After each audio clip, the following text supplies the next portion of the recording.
ला दसैँ पनि आयो। दसैँको लागि त मैले अनलाइनमा सपिङ गरेको थिएँ। पैसा त नपुग्ने भयो त हौ। आफ्नो गोजीमा 500 रुपैयाँ मात्रै छ। के गर्नु?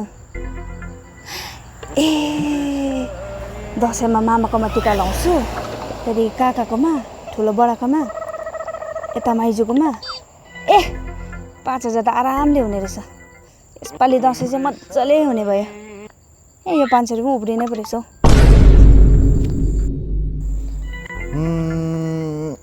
ओहो दसैँ आयो त हौ योपालि त। हौ गोजीमा 500 रुपैयाँ मात्रै छ। न जुत्ता किन्नु पुग्छ न लुगा किन्नु पुग्छ। के गर्नु पर्ने योपालि दसैँ त फल्लो हुन्छ क्या हौ। नयाँ लुगाहरू त केही लाउनु पाउँदैन। के गर्नुपर्ने हो? आइडिया।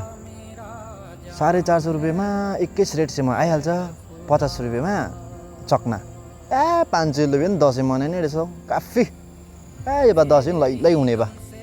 के को टेन्सन लिन्छ? दसैँ मनाइन्छ, रेटसम्म खाइन्छ, बस।